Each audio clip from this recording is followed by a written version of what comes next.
हम सब जीवन को कैसे देखते हैं? हम जीवन को क्या कहेंगे? जीवन एक खोज है या जीवन खुद में ही खोजी है? जे संसार एक खोज है या संसार खुद में ही एक खोजी है? जे ब्रह्मांड एक खोज है या ब्रह्मांड ही अपने आप में एक खोजी है?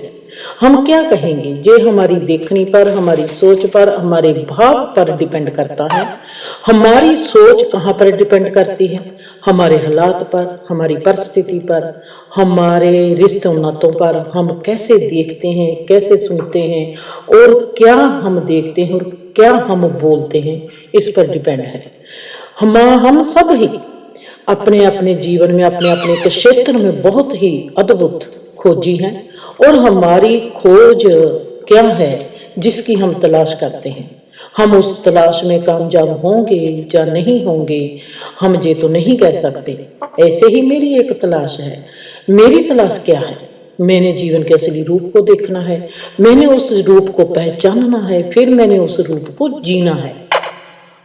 हमारी तलाश हर कदम पर हमारे को अज्ञान देती है, अज्ञात रूप से हमको अपना परिचय देती है। परिचय हमारे को कैसे देती है? सवाल बनकर। सवाल वहीं पर उठता है जहां पर उसका जवाब होता है। तलाश का सवाल जो होता है वो हमारे वर्तमान पर निर्भर होता है। वर्तमान हमारा किस पर निर्भर होता है? हमारी सोच पर, हमारे भाव पर निर्भर होता है।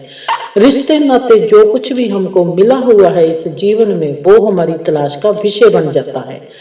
तलाश के साथ हमारी में एक और भी चीज होती है, वो होती है हमारी गहरी चाहना का आभास।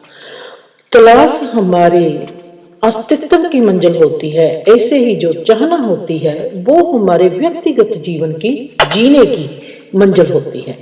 ऐसे ही मेरी तलाश और मेरी चाहना रही है। मेरी तलाश तो संपूर्ण हो जाएगी, पर मेरी चाहना वैसी संपूर्ण नहीं होगी जैसी मैंने रखी थी, क्योंकि मेरी चाहना का जो मेन व्यक्ति है वो अभी इस संसार में नहीं है। आज मैं मेरी तलाश की तो बात कर नहीं रही, आज मैं बात कर रही हूँ मेरी चाहना की, जिसको मैंने आज आप सबको बताकर शायद पूर्ण कर देना है।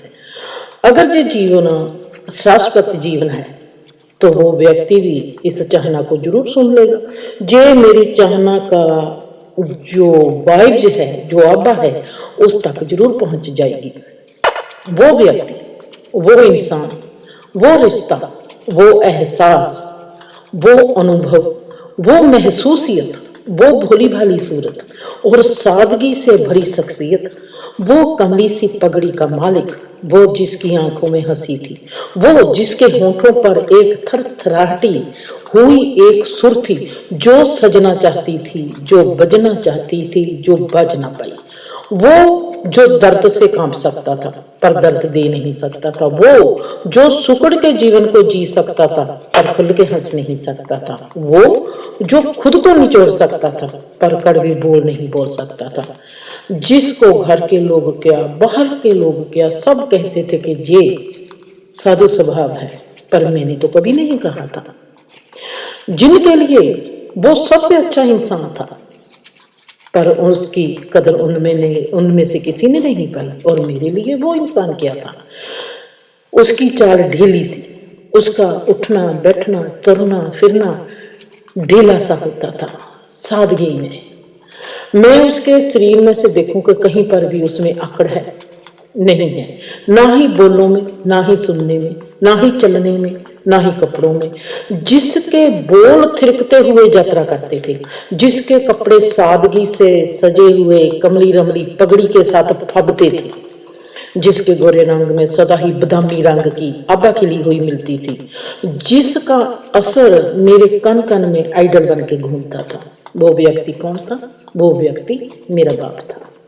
मैंने बचपन से ही देखा है, मैं ही अपने बाप से नहीं शर्माती थी, वो भी मुझसे शर्माता था। मैं बचपन से ही देखती आ रही थी, जैसे मेरे ताए और चाचे की लड़के लड़कियां अपने बाप के साथ घुल मिलकर बैठ जाते हैं, घुल मिलकर बात करते हैं। मैंने ऐसे कभी भी बापूजी के साथ बात नहीं की थी। अगर मैं और बापूजी कहीं एक कमरे में अकेले रह जाते थे, मैं देखती थी कि बापूजी को बेचैनी होने लगती है। फिर मैं वो देखती थी कि बेचैनी मेरे में भी होने लगती है। जैसे हमारे में एक शर्मीलापन था, मैं बापूजी से शर्माती थी और बापूजी मुझसे शर्माते थे। उसी वक्त बापूजी ने अपनी, अगर हम खाना खाने लगे हैं, अगर हम दोनों अकेले रह गए हैं, बीबी कुछ लेने गई है या मेरे भाई लोग कमरे से बाहर चले गए हैं, लिविंग रूम से या कमरे से बाहर चले गए हैं, तो वहां पर मैं और बापूजी रह गए हैं, तो बापूजी ने कुछ ना कुछ आना बहाना करके वहां से चले जाना है। और मैं देखती थी कि उनको कैसी बेचैनी लगती है जब मैं और बापूजी एक दूसरे के आगे बैठते हैं। जब मैं बचपन से ही देखती आ रही थी कि मेरे और बापूजी के भीतर बाप और बेटी के रिश्ते से ज्यादा एक और गहरा रिश्ता है, वो है शर्म का। और मैं देखती थी बापूजी को क्रोध नहीं आता और उन्होंने सदा ही अच्छा जी, हाँ जी, अच्छी बात है, इनके बिना वो बात नहीं करते थे। और मैं उनसे सवाल पूछती थी, बापूजी आपको कभी क्रोध क्यों नहीं आता? वो कहते थे अगर होगा तो आ जाएगा। मैं उनसे कोई भी सवाल पूछती थी तो वो उनका जवाब सीधा सा होता था, बापूजी आप, जब आपको कोई इतना क्रोध से बोलता है आप जवाब क्यों नहीं देते? आप बोलते क्यों नहीं? आप जवाब क्यों नहीं देते? बापूजी कहते थे एक चुप सौ सुख। उनका बात करने का जो अंदाज था, एक बात में समाप्त कर देते थे। जैसे मैंने कभी कभी बापूजी के साथ साइकिल पर बैठकर जाना और बापूजी से पूछना, बापूजी आप इन सबको कैसे झेलते हो? आप घर का झगड़ा कैसे झेल लेते हो? आप इनको क्या समझते हो? आपके दिमाग में क्या आता है? जैसे जो सब लोग झगड़ते हैं और आप इतने नर्म हैं और वो झगड़ते हैं, आप उनके बारे में क्या सोचते हैं? बापूजी कहते हैं मैंने तो कभी सोचा ही नहीं था। मैंने क्या सोचना है? मैंने कभी सोचा नहीं था। पर जो भी बचपन से मैं देखती आ रही थी, मेरी और बापूजी के बीच जो शर्म का रिश्ता था वो बहुत ही प्रबल था। और मैं देखा कि जब मैं कनाडा में आ गई तो जब मैं पहली बार जाती हूँ, बापूजी कहते हैं बहुत अच्छा, आपने बहुत अच्छा किया। मैं बापूजी की ओर देखती हूँ, बापूजी किस बात को कह रहे हैं? बहुत अच्छा किया, बहुत खूबसूरत, बस तू बहुत अच्छी है। बापूजी के जो लफ्ज सुन के मेरे को हैरानी लगी और मैंने बापूजी से पूछा, बापूजी आप किस बात को कहते हैं? बापूजी ने कहा आप कनाडा चली गई, आप कनाडा से आई हो, आपने वैसे ही सिंपल कपड़े पहने हैं और आपने मेकअप नहीं किया, आपने गहना नहीं पाया, आपका जो लिबास आप वैसी की वैसी ही हो। बस बेटा, बस मल्ला, आप ऐसा ही सदा रहना। मैं पहली बार बापूजी को गौर से देखती हूँ कि ये इंसान इतनी गौर से मुझको देखता है और वो सोचता है कि इसको मेकअप नहीं पसंद, इसको गहना कपड़ा, ऐसा कीमती कपड़ा पहनना, चमक दमक के साथ रहना इसको पसंद नहीं है। मुझको पहली बार मेरे बापूजी के बारे में ये नॉलेज मिलती है कि ये इंसान कैसा है। और उसके बाद जब मैं देखती हूँ कि बापूजी ने पहली बार मुझको ऐसा कहा है और मुझको कहते हैं कि आप सदा ही ऐसे ही रहना। बापूजी का जो पहली बार कहना कि आप सदा ऐसे ही रहना मेरे लिए बहुत ही सुंदर और बहुत ही कीमती जे एक बापूजी की ओर से तोहफा था।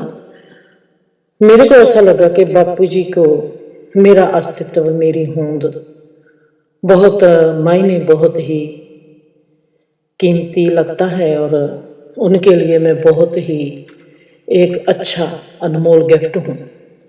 बापूजी की देखने में बहुत ही सुंदरता थी और वो कैसे मुझको देखते थे, उनको क्या मिला और उनको क्यों ऐसा लगा और वो ऐसा क्यों चाहते थे। और मेरा जो सिंपल रहना था, मेरे पहले कदरदान मेरे बापूजी थे। और उसके बाद मेरे में ये था, सवाल बना रहता था कि मुझको तो अपने बाप से शर्म आती है, पर बापूजी मुझसे क्यों शर्माते हैं? मैंने इसका जवाब ढूंढना था और इसका जवाब मुझको मिल नहीं रहा था। एक बात तो मेरे में समझ आ गई थी कि मैं और बापूजी एक दूसरे से शर्माते हैं, एक दूसरे को बहुत प्यार करते हैं। हमारी शर्म में लिपटा हुआ ये हमारा रिश्ता बहुत ही गजब का था। मैं बापू जी की ओर कभी, मुझे नहीं लगता कि मैं 3-4 सेकंड से भी ज़्यादा देख पाई होंगी, और बापू जी मेरी तरफ ऐसे कभी देख पाए थे। और हमारे में खुलापन आया था जब बापू जी कनाडा मेरे पास आ गए थे, और वहाँ पर भी ऐसे नहीं कि आते ही हो गया था, काफ़ी वक्त के बाद हमारे में एक खुलापन आया था।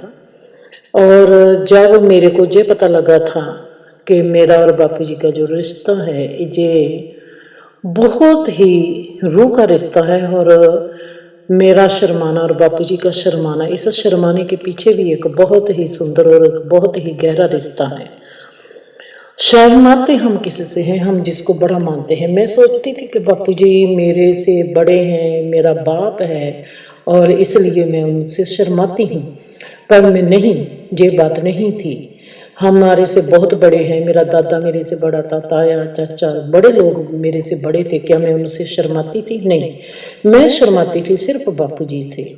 मैंने अपने आप का अगर जब मैं ऑब्जर्वेशन करती हूँ, मायना करती हूँ, तो मेरे को ये लगता है कि मैं अपने बाप से नहीं शर्माती, मैं बाप के गुणों से शर्माती हूँ कि मेरे बाप में कितने गुण हैं, कितनी सुंदरता है। जो बापू जी के भीतर की सुंदरता थी, मैं उससे शर्माती थी, मुझे उसके आगे मैं झुकती थी, जिसको हम कहते हैं शर्माना। एक्चुअली वो ऐसा ही होता है कि हमारा जो झुकना होता है, जिसमें लज्जा भी होती है, हमारे अपने आप में हमारे लिए हया और लज्जा काम करती है, और हम सदा ही उस इंसान के आगे, उस सुंदरता के आगे झुकेंगी जो हमारे को हमारे से बेहतर लगेगी। और मैं देखती थी कि मैं बापू जी से कितना शर्माती हूँ, बापू जी के गुणों के कारण। फिर वहाँ पर मेरे में एक सवाल आता है, क्या बापू जी को भी मेरे में कोई गुण लगता है? बचपन में क्या गुण लगता था? बचपन में तो हम एक दूसरे से शर्माते थे, उस शर्म का हमको पता नहीं था, शायद हमारी अचेतन अवस्था थी इसलिए नहीं पता था। पर मैं जल्दी ही पहचान गई थी कि बापूजी को मैं बड़ा मानती हूँ, पर मैं बड़ा मानती हूँ। जो सवाल बनता था कि मेरे इतने रिश्ते हैं, वो बड़े हैं, उनसे तो मुझको किसी से शर्म नहीं आती, पर मुझको मेरे बाप से क्यों शर्म आती है? बाप के बाप से शर्म आती है इसलिए कि बाप के पास गुण है, सुंदरता है। और मैं जानना चाहती थी मेरे में भी कोई ऐसी बात है जो मेरे बाप को पसंद है। एक बात तो बापू जी ने मेरे को कह दी कि मल्ला सदा ऐसी ही सादगी में रहना। बापू जी को मेरी सादगी बहुत पसंद थी, और बापू जी को ये अच्छा लगता था कि मैंने कभी मेकअप नहीं किया, मैंने कभी गहना नहीं पाया, मैंने कोई चमक दमक वाले कपड़े नहीं पहने, और मैं सिंपल सी फीके रंग के कपड़े पहनती हूँ, और ऐसे ही मैं जिंदगी में चल रही हूँ। उस उम्र में ऐसा सजना धजना मेरे में है ही नहीं था, ना ही आज तक है।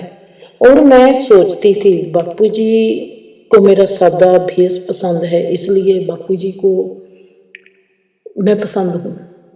हौले हौले जैसे जैसे हम करीब आते गए, बापू जी मेरे काफ़ी करीब आ गए, हम एक दूसरे के बहुत चाहवान हो गए थे। और मैं देखती थी कि बाप मेरा, मुझे सब इंसानों से अच्छा मेरा बाप लगता था, और मुझको लगता था कि बापू जी जैसा कोई भी, और मेरे आले दुआले जान मुझको कहीं पर भी मैं देखती थी कोई भी इंसान, खास करके आदमी लोगों में मुझको बापू जी से बेहतर कोई भी इंसान दिखाई नहीं देता था। बापू जी मेरे आइडल पर्सन बन चुके थे जिंदगी के, और मैं भी आइडल हूँ बापू जी की। जब मुझको बापू जी ने कहा तो मेरे लिए बहुत हैरानी लगी थी। बापू जी ने कहा तो मेरी बेटी है। एक बार की बात है जब बापू जी ने मुझको कहा, मैं बापू जी मोनिका और डेवी के साथ हम स्टोर में जाते हैं, और मैंने बापू जी को कहा कि आज मैंने भी अपने बाल कटवाने हैं, और मैंने जीन की पैंट भी खरीदनी है, और जीन की पैंट के साथ पैंट कमीज पाकर और बाल भी मैं बॉय कट कर रखने हैं। और उस दिन मैं पहली बार अपने बाल जो थे 4-4 इंच के रखे थे, और मैंने अपने बाल कटवा दिए थे। मैं बाल कटवा कर और जीन की पैंट पाकर बाहर आती हूँ, तो बापू जी ने कहा बापू जी मेरे कपड़े देखकर वो शर्माते हैं और मैंने कहा बापू जी अच्छे नहीं लगे। बापू जी कहते हैं अच्छे लगते हैं, बहुत अच्छे लगते हैं। तो मैंने कहा मैं ये पहन सकती हूँ? बापू जी ने ना फीके रंग पहनना, बहुत अच्छे लगते हैं। बापू जी का उस वक्त मेरे कपड़ों को देखकर शर्माना और कहना कि तेरे अच्छे लगते हैं ये कपड़े, ऐसे भी अगर तो पहनेगी तो बहुत अच्छे हैं। मेरी जो कमीज होती थी वो घुटनों तक होती थी और जीन की पैंट होती थी।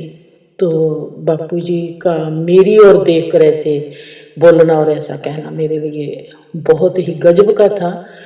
और मेरा अपने आप में जो शर्मीलापन था, अपने आप में शर्माना था, प्यार करना था। बापू जी को पता नहीं क्यों मेरा हर अंदाज, हर चीज, हर सलीका मेरे बापू जी को मेरा अच्छा लगता था।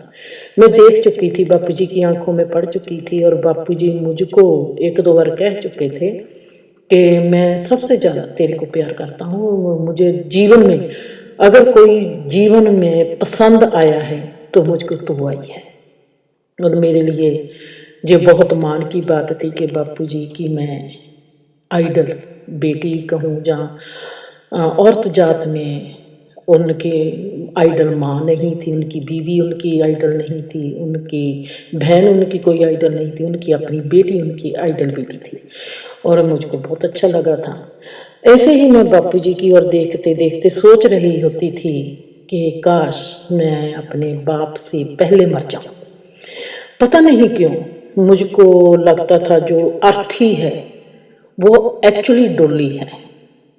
जो हमारी ब्याह शादी होते हैं मैं उसको ब्याह शादी नहीं मानती। मेरे को लगता था कि जब मैं परमात्मा से मेरा मिलन हो जाएगा, अगर मैं कभी जिंदगी में परमात्मा को पा लूंगी तो मैं सोचूंगी कि मैं पूर्ण होगी और मेरा परमात्मा के साथ ब्याह हो जाएगा और परमात्मा को पाना ही उसके साथ ब्याह होना होता है।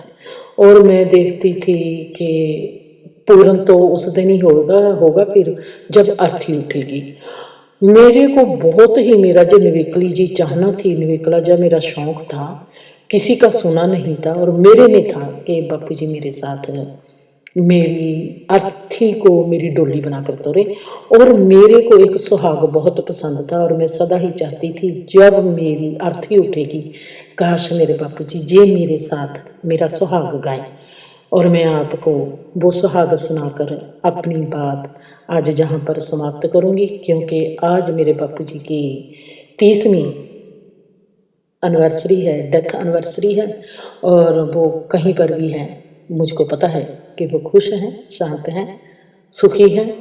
जो परमात्मा हम सब ही, जो नहीं हम सब ही उस परमात्मा की देख रेख में रहते हैं। हम सब पर ही उस परमात्मा का हाथ है, उसका आशीर्वाद है परमात्मा का, जिसने हमको जीवन दिया है। हम उसकी छत्र छाया में रहते हैं, सो हमको कभी घबराने की या कुछ मांगने की जरूरत नहीं है। सो बापू जी भी जहाँ पर हैं तो वो परमात्मा की पनाह में है और परमात्मा उनको सदा ही जैसा रखना चाहता है वैसा रखेगा। पर मेरा जो उनके साथ एहसास है वो बहुत ही निवेकला है। और मैं चाहती थी कि मेरी बुढ़ापे में और मेरी बड़ी उम्र में मेरा साया मेरा बाप मेरे सिर पर रहे और मैं अपने बाप से और अपनी माँ से पहले मरूं और वो मेरी अर्थी को मेरी डोली बनाए और उनको ऐसा लगे कि हमारी बेटी बाक्या ही संपूर्ण होकर इस जीवन से जा रही है। बाक्या ही मैं जाऊंगी संपूर्ण होके ही। और बाप तो नहीं है पर मेरी आरजू मेरे साथ है और उस आरजू को मैं आप सबके साथ साझा करती हूँ। शायद इसी तरह ही मेरी ये आरजू पूरी हो जाएगी। आप सबको मैं प्यार भेजती हूँ। और ये है सुहाग। सुहाग भी ऐसा है जिसमें आएगा पंचों के साथ करार। पांच में पंच नहीं मानती, सरपंच जिसको कहते हैं उनको नहीं मानती। ये पांच है हमारे पांच तत्व। और मैं बाबल को कहती हूँ कि मुझको रख ले और पंचों के साथ करार, मतलब कि हमारे पांच तत्वों के साथ जो भी हमारा नाता होता है उनके साथ हमारा इकरारनामा होता है, उसकी बात करती हूँ। और ये है सुहाग। ले चले बाबला ले चले वे, डोलड़ी पाए कोहार बाबल बेटी ले चले रे। राख ले बाबला राख ले वे, जे दो कड़ी रात बाबल बेटी राख ले वे। इकन रख लामा जाए नी, पंचां दे नाल करार धीए कर जाय अपने। पंचां दे नाल करार बेटी कर जाय